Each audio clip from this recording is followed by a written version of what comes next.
Hello everyone, how are you? I hope you are fine and welcome to our new class. Topic is changed. Today we are going to discuss about nutrition and human digestive system, जिसमें कि हम लोग ये समझने की कोशिश करेंगे कि किस तरह से हमारे शरीर में फूड गया, फूड को हमने कैसे पूरी तरह डाइजेस्ट करने के बाद यूटिलाइज किया। तो न्यूट्रिशन क्या है, सबसे पहले ये जानने की कोशिश करते हैं कि न्यूट्रिशन का मतलब क्या होता है। सी, हमने केवल खाना खा लिया, इसको अकेले न्यूट्रिशन नहीं बोल सकते। हमने फूड को केवल डाइजेस्ट कर लिया, ये भी न्यूट्रिशन नहीं है। तो न्यूट्रिशन है क्या? न्यूट्रिशन की डिफिनीशन देखो। न्यूट्रिशन को हम बोल सकते हैं, nutrition is the process of intake of food and its complete utilisation by body. इसका मतलब कि हमने रोटी, चावल, दाल जो भी खाया, means carbohydrate, protein, fat, whatever we consumed, जब तक वो हमारी थाली में है और वहां से डाइजेस्ट होने के बाद हमारे शरीर की सेल्स तक उसके सिंपलेस्ट कंपोनेंट ना पहुंच जाए, तब तक हम उसको न्यूट्रिशन नहीं बोलेंगे। ठीक है? तो न्यूट्रिशन है क्या? न्यूट्रिशन एक ऐसा प्रोसेस है जिसमें हमने फूड को इनटेक कर लिया, खा लिया फूड को, और अब इस फूड को जब तक हमारी सेल्स पूरी तरह से यूटिलाइज न कर लें, उपयोग न कर लें, तब तक उसको हम न्यूट्रिशन नहीं बोलेंगे। राइट?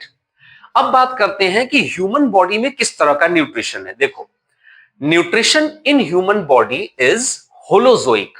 होलोजोइक का मतलब, होलोजोइक न्यूट्रिशन ऐसा न्यूट्रिशन है जिसमें कुछ स्टेप्स होते हैं, जैसे इंजेशन, डाइजेशन, एब्जॉर्प्शन, एसिमिलेशन, ईजेशन। अब ये एक एक करके हम लोग समझते हैं कि इंजेशन, डाइजेशन, एब्जॉर्प्शन, एसिमिलेशन और ईजेशन का क्या मतलब है। देखो,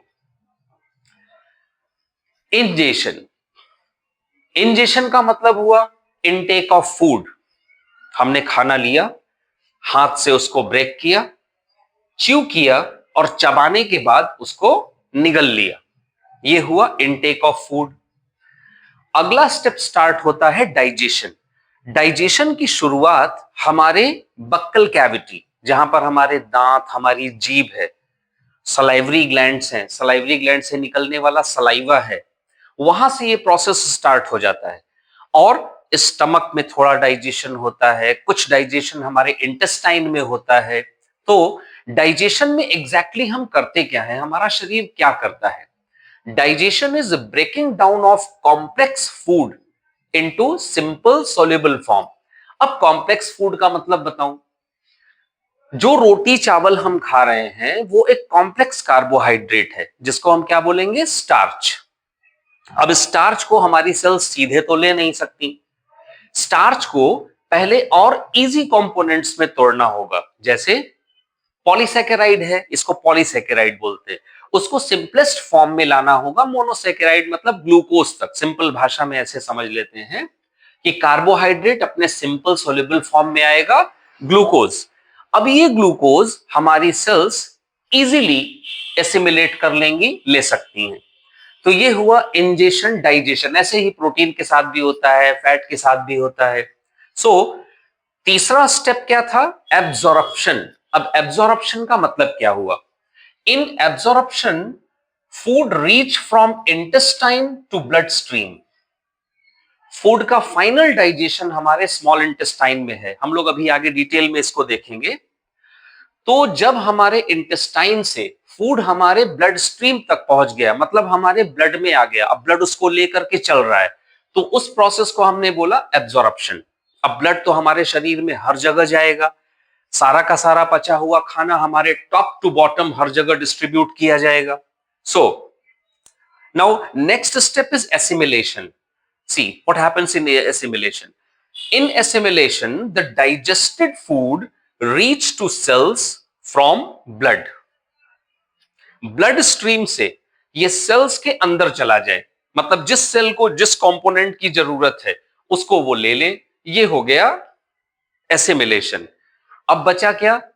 ऐसा तो है नहीं कि जितना हमने खाया सबका सब सेल में चला जाएगा। बहुत सारी ऐसी चीजें हैं जिसको हम लोग अनडाइजेस्टेड फॉर्म में शरीर से बाहर निकाल देते हैं, जिसको हम फीसेस या फीकल मैटर भी बोलते हैं। सो undigested food comes out from body in egestion. So what is egestion?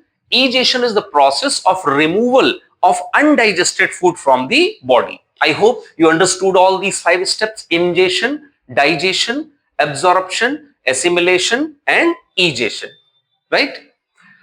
Okay, अब देखते हैं,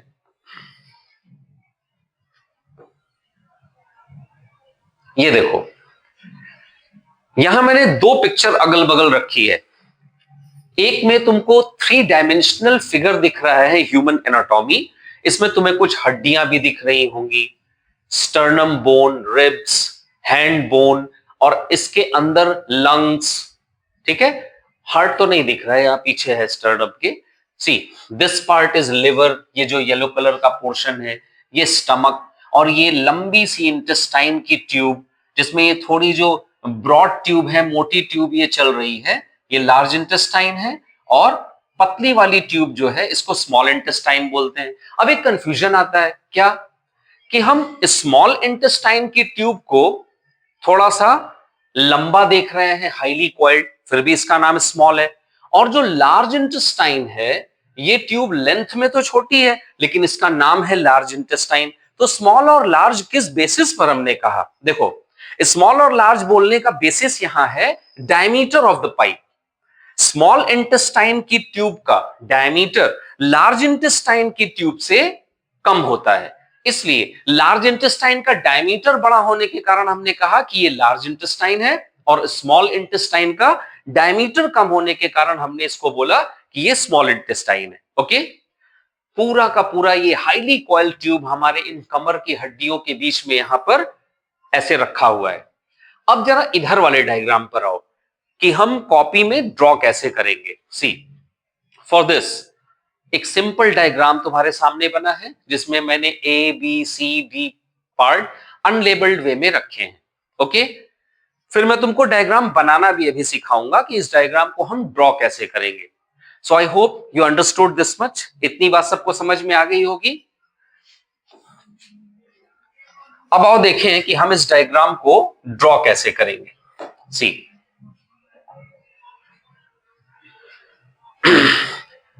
इस डायग्राम को ड्रॉ करने के लिए हम सीधे इसोफेगस से अपनी बात को स्टार्ट करते हैं।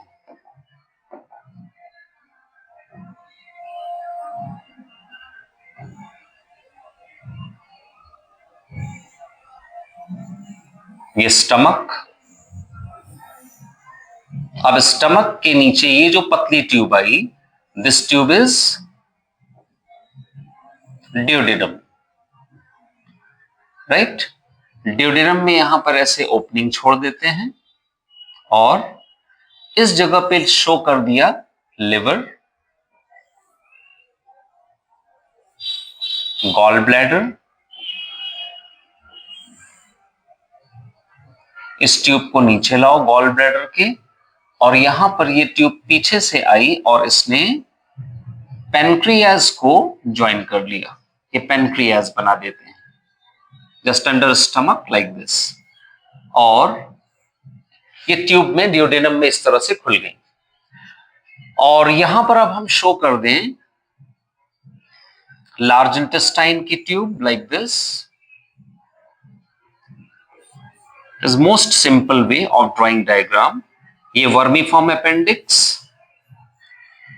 इस ट्यूब को थोड़ा सा ऐसे ब्रॉड दिखाते हुए, और यहां से ये पोर्शन मैंने रेक्टम और एनस का शो कर दिया, राइट। अब इस स्मॉल इंटेस्टाइन वाली ट्यूब को इस तरह लाओ, थोड़ा कॉइल्ड फॉर्म में दिखा करके यहां से कनेक्ट कर दो। ओके, सो डायग्रामेटिक प्रेजेंटेशन ये हो गया। अब हम इन पार्ट्स के नाम को लिख लेते हैं, जैसे this part is called oesophagus, this part is liver which is largest gland, digestive gland of human body, इसको हमने गॉल ब्लैडर कहा। This is gall bladder, this is pancreas,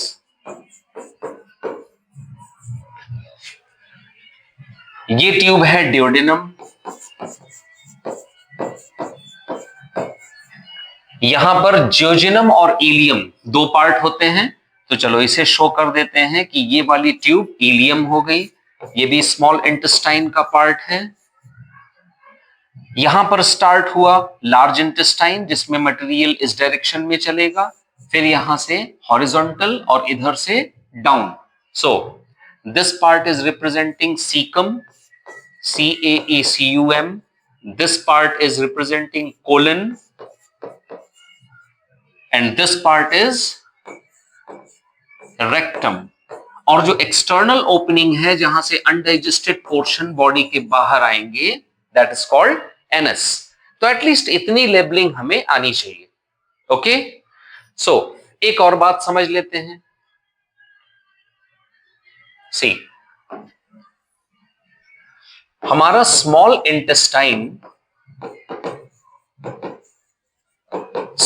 intestine में हमने 3 पार्ट देखे, कौन कौन से? ड्यूडेनम, जियोजेनम मैंने इसमें शो नहीं किया है, और इलियम। ये 3 पार्ट मिलकर स्मॉल इंटेस्टाइन बनाते हैं। और large intestine is also made up of 3 parts: cecum, colon and rectum. Okay, so this is elementary idea about human digestive system. आज की क्लास में हमने न्यूट्रिशन सीखा, और न्यूट्रिशन के साथ साथ ह्यूमन के एलिमेंट्री कैनाल का कुछ पार्ट हमने डिस्कस कर लिया कि इसका डायग्राम कैसे बनाएंगे, एग्जैक्टली ये कैसे दिखता है। So thank you very much, फिर मिलते हैं नेक्स्ट क्लास में।